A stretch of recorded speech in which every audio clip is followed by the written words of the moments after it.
ایک ایسا نبی جس کی موت کے بعد یہودیوں پر سب سے بڑا عذاب آیا، ایسا نبی جسے اللہ نے قرآن میں اپنی روح کہا ہے، جس کے نام پر دنیا کا سب سے بڑا مذہب قائم ہوا، ایک ایسا نبی جسے ایسے معجزے دیے گئے تھے جو کسی اور نبی کو نہیں دیے گئے، ایسا نبی جسے آسمانوں پر اٹھا لیا گیا اور ایک خاص وقت پر دوبارہ اس دنیا میں واپس بھیجا جائے گا۔ اس کا نام تھا حضرت عیسیٰ علیہ السلام۔ لیکن آخر کس طرح اس انسان کو جو لوگوں کو توحید سکھانے آیا تھا اسی کو خدا بنا دیا گیا، اور کس طرح بائبل کو چینج کر دیا گیا، چلے جانتے ہیں۔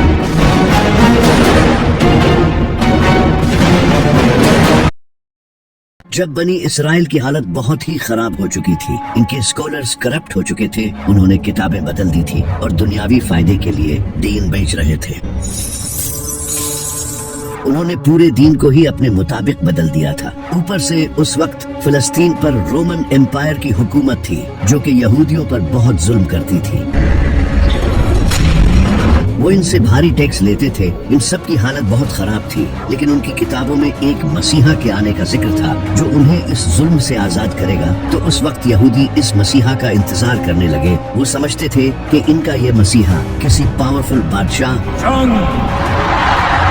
یا ایک واریر کی شکل میں آئے گا، لیکن اس کا الٹا ہوا۔ ایک دن ایک پاک دامن نیک عورت کے گھر حضرت جبرائیل ایک خوبصورت انسان کی شکل میں آئے۔ اس عورت کا نام تھا سیدہ مریم علیہ السلام، جو کہ حضرت زکریا علیہ السلام کی پرورش میں بڑی ہوئی تھی۔ حضرت جبرائیل نے انہیں کہا کہ اللہ آپ کو بغیر شادی کیے ایک عظیم بیٹا دے گا۔ سیدہ مریم کافی حیران ہوئی اور اس کے بعد وہ لوگوں سے دور کسی جگہ چلی گئی۔ جب انہیں شدید درد محسوس ہوتا تو وہ ایک کھجور کے درخت کے پاس چلی جاتی اور کہتی کاش اس سے پہلے مجھے موت آ جاتی، لیکن تبھی غیب سے ایک آواز آتی کہ غم نہ کرو، اور تبھی ان کے نیچے سے ایک پانی کا چشمہ پھوٹ پڑتا، اور جب وہ درخت کو ہلاتی تو تازہ کھجوریں گرتی جس سے انہیں حوصلہ ملتا۔ ان سب کے بعد پھر ایک دن حضرت عیسیٰ علیہ السلام کا جنم ہوا۔ سیدہ مریم انہیں لے کر واپس سے بستی میں لوگوں کے پاس چلی گئی، لیکن جیسے ہی ان لوگوں نے انہیں اس بچے کو تھامے ہوئے دیکھا تو انہوں نے ان پر برے الزام لگانا شروع کر دیے، اور ہر انسان ان پر چیخنے چلانے لگا۔ یہ دیکھ کر سیدہ مریم پریشان ہونے لگی، لیکن تبھی اللہ کی طرف سے ایک معجزہ ہوا اور ان کی گود میں وہ بچہ بولنا شروع ہو گیا۔ یہ سن کر وہاں سبھی لوگ خاموش ہو گئے، ان کے چہرے حیران اور پریشان تھے، اور اس سے سیدہ مریم کی پاک دامنی ثابت ہو گئی۔ اس کے بعد سیدہ مریم نے حضرت عیسیٰ علیہ السلام کی پرورش کی۔ وہ بچپن سے ہی ایک نیک اور سادہ شریف انسان تھے۔ وہ کم کھانا کھاتے تھے، سادہ کپڑے پہنتے تھے اور اپنا زیادہ وقت عبادتوں میں گزارتے تھے۔ وہ مٹی کے پرندے بنا کر اللہ کی مدد سے انہیں زندہ کر دیتے تھے۔ ان کے پاس اتنا علم تھا کہ صرف 12 سال کی عمر میں ہی وہ اس وقت کے بڑے ٹیچرز کے ساتھ ایسی ڈیبیٹس کرتے تھے کہ ان کی عقل دنگ رہ جاتی تھی۔ اللہ نے انہیں کئی معجزے دیے تھے۔ جب حضرت عیسیٰ علیہ السلام تھوڑے بڑے ہوئے تو انہوں نے اللہ کا پیغام لوگوں تک پہنچانا شروع کیا۔ وہ لوگوں کو توحید سکھانے لگے اور حضرت موسیٰ علیہ السلام کے بتائے لاز سکھانے لگے، جنہیں ان پریسٹ نے بدل دیا تھا، اور لوگوں کو ایک دوسرے کے ساتھ اچھائی کرنے کی تعلیم دینے لگے۔ جب لوگ ان کی نبوت پر شک کرتے تو وہ انہیں معجزہ دکھاتے۔ وہ اندھوں اور بہروں کو اللہ کی مدد سے بالکل ٹھیک کر دیتے تھے اور مردوں کو اللہ کی مدد سے زندہ کر دیتے تھے۔ وہ مٹی کے پرندے بناتے اور ان میں پھونک مارتے تو وہ اڑنے لگتے، یہاں تک کہ وہ لوگوں کو یہ تک بتا دیتے تھے کہ انہوں نے کیا کھایا ہے اور اپنے گھروں میں کیا کیا جمع کر رکھا ہے۔ ایک بار تو ان سے کچھ لوگوں نے کہا کہ اگر آپ سچے ہیں تو آسمان سے ہمارے لیے کھانا منگوا دیں۔ تبھی اللہ نے ان کے لیے آسمان سے ایک شاندار دعوت اتاری اور کہا کہ اگر اب بھی تم لوگ حق سے منہ موڑو گے تو تمہیں دردناک عذاب دیا جائے گا۔ لیکن جب اس وقت کے پریسٹ نے یہ سب دیکھا تو وہ جان گئے کہ ان سب سے ان کی اصلیت لوگوں کے سامنے آ جائے گی۔ انہوں نے لوگوں کو بے وقوف بنا کر جو دولت جمع کر رکھی تھی اب وہ سب خطرے میں تھی۔ حضرت عیسیٰ علیہ السلام نے ان کی کرپشن اور منافقت لوگوں کے سامنے لانا شروع کر دی۔ ان سب کے علاوہ اس وقت کے لوگ گناہوں اور دنیا کی لذتوں میں پڑ چکے تھے، اور حضرت عیسیٰ علیہ السلام انہیں یہ سب چھوڑنے کا کہتے تھے، لیکن انہوں نے حق کو چھوڑ کر دنیا کو چنا اور حضرت عیسیٰ علیہ السلام अलैहिस्सलाम की बात नहीं मानी। लोगों ने भी हजरत ईसा अलैहिस्सलाम के ये सब मुजज़े देखने के बाद भी उनसे और मुजज़ों की डिमांड की। हजरत ईसा अलैहिस्सलाम इनकी बातों से बहुत गुस्सा हुए कि इन सब मुजज़ों के बाद भी तुम्हारे दिल हक को तस्लीम नहीं कर रहे, क्योंकि यहूदियों को ये लगता था कि उनका ये मसीहा एक पावरफुल बादशाह की सूरत में बड़ी फौज लेकर उन्हें बचाने आएगा। जबकि हजरत ईसा अलैहिस्सलाम उनकी तरह ही एक आम इंसान थे, बल्कि वो तो और भी ज्यादा सादा जिंदगी गुजारते थे। उस वक्त फिलिस्तीन भी रोमन एम्पायर के अंडर था। जब रोमन एम्पायर के बादशाह ने ये देखा कि एक इंसान लोगों को इन्फ्लुएंस कर रहा है और लोग इसे फॉलो कर रहे हैं, तो ये उनकी हुकूमत के लिए भी एक बड़ा खतरा था। इसी का फायदा उठाकर कई यहूदी प्रीस्ट रोमन एम्पायर के पास गए और उन्हें हजरत ईसा अलैहिस्सलाम के खिलाफ उकसाया और कहा ये इंसान बादशाह बनना चाहता है और इसीलिए ये सब कर रहा है। इसके बाद उन प्रीस्ट ने रोमन बादशाह के साथ मिलकर हजरत ईसा अलैहिस्सलाम को कत्ल करने का प्लान बनाया। इसी दौरान हजरत ईसा अलैहिस्सलाम अपने सहाबा के साथ खाना खा रहे थे। तभी उन्होंने उनसे कहा कि तुम में से कोई एक इंसान मुझे धोखा देगा, और फिर ऐसा ही हुआ। इन्हीं में से एक इंसान कुछ पैसों के बदले फौजियों को उनके बाग ले आया और इसी पॉइंट पर अल्लाह ने हजरत ईसा अलैहिस्सलाम को आसमानों पर उठा लिया और एक सेम उन जैसा इंसान उनके सामने कर दिया, जिसके बारे में बहुत से स्कॉलर्स का कहना है कि ये वही इंसान था जिसने हजरत ईसा अलैहिस्सलाम को धोखा दिया था। जबकि कुछ का कहना है कि ये हजरत ईसा अलैहिस्सलाम के सहाबियों में से था और अल्लाह ने इसे इस सब्र के बदले जन्नत का वादा किया था। लेकिन इस सब के बाद यहूदियों ने इस इंसान को बुरी तरह टॉर्चर किया। उसे बाजार में जख्मी हालत में घुमाया और उसे गालियां दी और उसके ऊपर एक लकड़ी का बना क्रॉस लाद दिया। इसके बाद उस क्रॉस पर उसके हाथ और पांव में कीलें ठोक दी और उस इंसान को जान से मार दिया गया। इसके बाद आसमान काला पड़ गया और एक खतरनाक जलजला आया।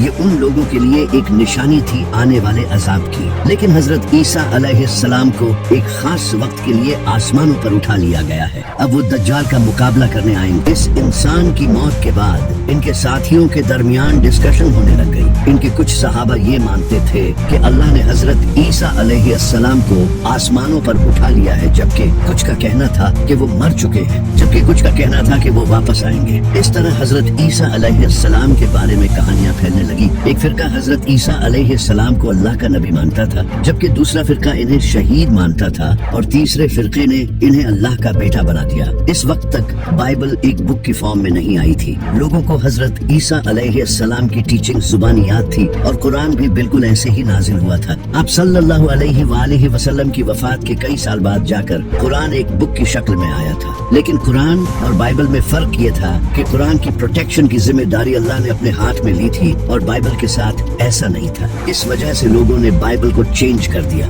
जब 70 ईस्वी में एक इंसान जो कि हजरत ईसा अलैहिस्सलाम के फॉलोअर्स से इतनी नफरत करता था कि उन्हें टॉर्चर करता और जेलों में डाल दिया करता था, इस इंसान का नाम था सॉल ऑफ टार्सस। इसने काफी टाइम तक हजरत ईसा अलैहिस्सलाम के फॉलोअर्स को टॉर्चर किया, क्योंकि हजरत ईसा अलैहिस्सलाम के ये फॉलोअर्स एक अल्लाह की इबादत करते थे और इन रोमन के झूठे खुदाओं की पूजा नहीं करते थे। इस वजह से हजरत ईसा अलैहिस्सलाम के इन फॉलोअर्स ने बहुत जुल्म सहा। लेकिन फिर एक दिन इसने क्लेम किया कि इसने ख्वाब में हजरत ईसा अलैहिस्सलाम को देखा है, जबकि इसने अपनी लाइफ में कभी हजरत ईसा अलैहिस्सलाम को देखा ही नहीं था। इसके बाद इसने अपना नाम चेंज करके पॉल द अपोस्टल रख लिया। इसने लोगों को ये बताना शुरू किया कि हजरत ईसा अलैहिस्सलाम कोई नबी नहीं बल्कि खुदा के बेटे थे। इसने ये आइडिया ग्रीक्स और रोमन से लिया था, जिनके झूठे खुदाओं के बेटे भी हुआ करते थे, जैसे हेराक्लस। इसने इन आइडियाज से अपनी एक अलग ही क्रिश्चियनिटी बना ली, जिसे उस वक्त के लोग एक्सेप्ट करने लगे, क्योंकि वो पहले से ही ग्रीक्स और रोमन्स के इन कॉन्सेप्ट को मानते थे।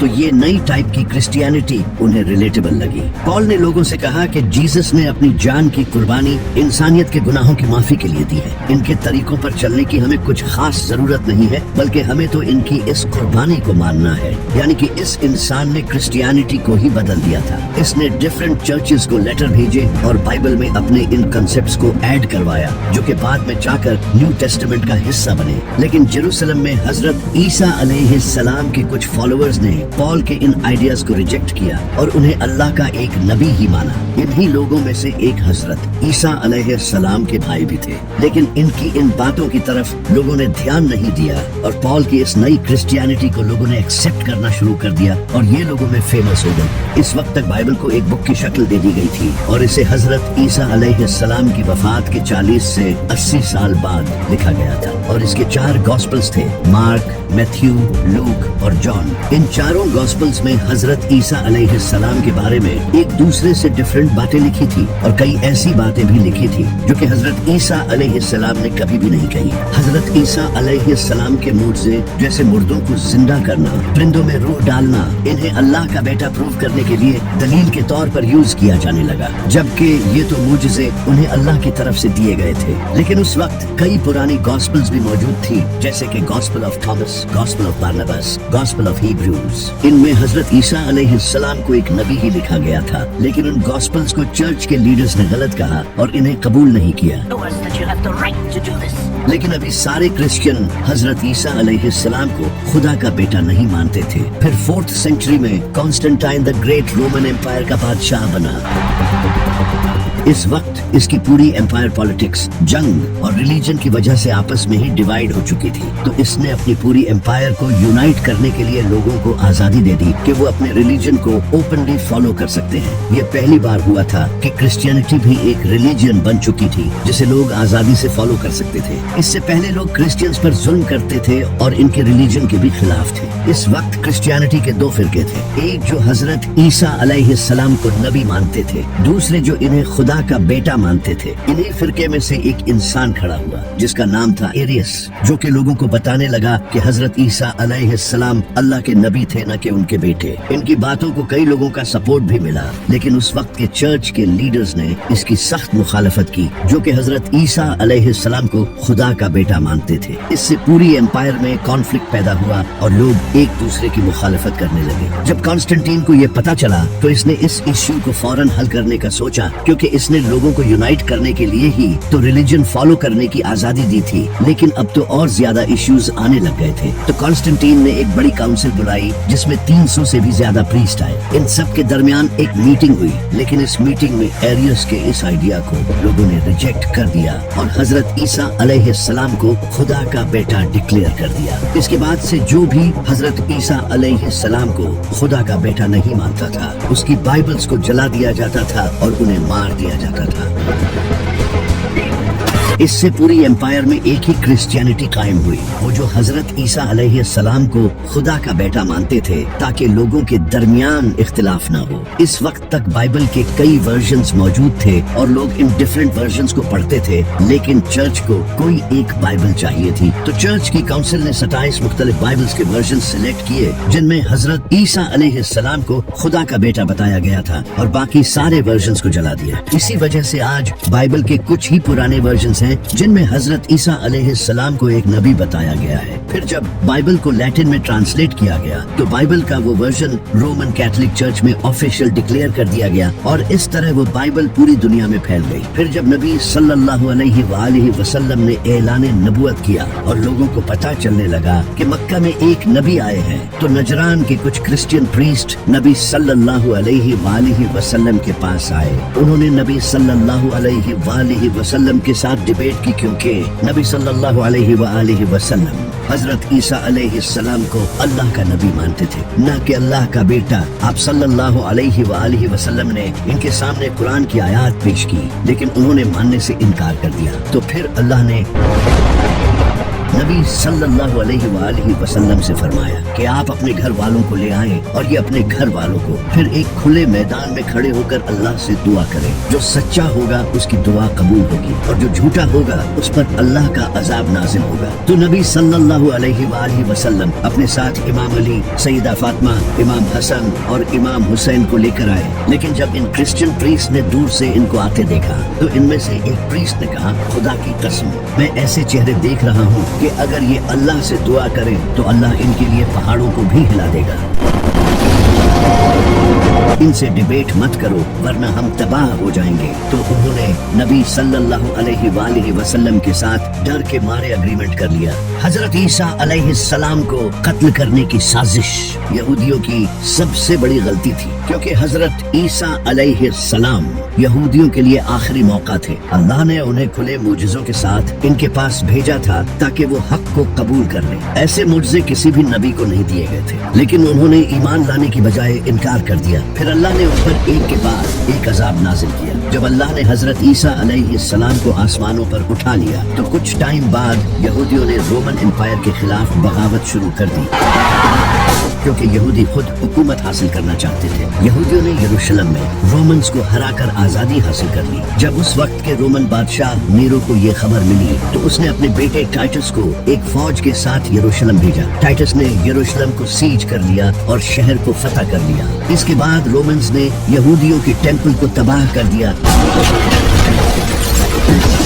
और ये हजरत ईसा अलैहिस्सलाम ने पहले ही बता दिया था, जो आज भी बाइबल में लिखा है। जब टेम्पल तबाह कर दिया गया तो इसकी एक दीवार बाकी रह गई जो आज तक मौजूद है, जिसे यहूदी चूमते हैं। यही वो वेस्टर्न वॉल है। सिर्फ टेम्पल ही नहीं, रोमन्स ने 10 लाख से ज्यादा यहूदियों को कत्ल कर दिया। हजारों यहूदियों को गुलाम बना लिया गया और आखिरकार इन्हें यरूशलेम से निकाल दिया गया, जिसके बाद यहूदी दुनिया भर में बिखर गए। इस वक्त यहूदी अब भी रोमन एम्पायर के अंडर थे। फिर एक दिन रोमन बादशाह कॉन्स्टेंटाइन ने क्रिश्चियनिटी कबूल कर ली और क्रिश्चियनिटी को रोमन एम्पायर का ऑफिशियल मजहब बना लिया। इसके बाद रोमन्स ने यहूदियों को मारना शुरू कर दिया, क्योंकि वो इन्हें हजरत ईसा अलैहिस्सलाम का कातिल समझते थे। वो यहूदी और क्रिश्चियंस एक दूसरे के दुश्मन बन गए और ये दुश्मनी सदियों तक जारी रही। यहूदियों पर जुल्म होते रहे। फिर 15th सेंचुरी में कैथोलिक चर्च पूरे यूरोप का सबसे बड़ा चर्च बन गया और क्रिश्चियनिटी पूरे यूरोप में फैल गई। इसी वजह से स्पेन, इंग्लैंड, फ्रांस और जर्मनी जैसे कई कंट्रीज से यहूदियों को निकाल दिया गया। इन्हें जबरदस्ती क्रिश्चियनिटी कबूल करने पर मजबूर किया गया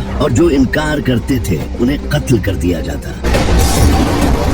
इन्हें बड़ी पोस्ट्स पर जॉब्स भी नहीं दी जाती और इन पर बहुत जुल्म किए जाते थे। ये सब तकरीबन 1000 साल तक चलता रहा। फिर वर्ल्ड वार 2 हुई, जिसमें नाज़ियों ने लाखों यहूदियों को कत्ल किया और उन पर बहुत जुल्म हुआ। ये सब देखकर क्रिश्चियंस को यहूदियों पर तरस आने लगा और वो अपने चर्चेज में यहूदियों के हक में आवाज उठाने लगे। उन्होंने लोगों को समझाना शुरू किया कि हजरत ईसा अलैहिस्सलाम के नज़ूल के लिए जरूरी है कि यहूदी यरूशलेम में अपना 3rd टेम्पल बनाए, क्योंकि इनकी किताबों में लिखा है कि हजरत ईसा अलैहिस्सलाम 3rd टेम्पल बनने के बाद ही इस दुनिया में आएंगे। यहाँ से यहूदी और क्रिश्चियंस के दरमियान दूरियां कम होने लगी। क्रिश्चियंस ने भी यहूदियों के लिए अलग कंट्री बनाने को सपोर्ट करना शुरू कर दिया और इन्हीं क्रिश्चियंस की हेल्प से आगे जाकर इजराइल कायम हुआ। आज यहूदियों की तमाम साजिशों में क्रिश्चियंस का बड़ा हाथ है और क़यामत के दिन अल्लाह हजरत ईसा अलैहिस्सलाम से सवाल करेगा, क्या तुमने लोगों से कहा था कि तुम और तुम्हारी माँ अल्लाह के सिवा माबूद हैं? तो हजरत ईसा अलैहिस्सलाम अर्ज करेंगे, ऐ अल्लाह, मैंने कभी ऐसा नहीं कहा। अगर मैंने कहा होता हो तो तू जानता है। जब तक मैं इनके दरमियान था मैं इन पर गवाह था, अब तू ही इन पर गवाह है। ये फैसला तेरा है, चाहे तो इन्हें बख्श दे या इन पर अजाब नाजिल करे।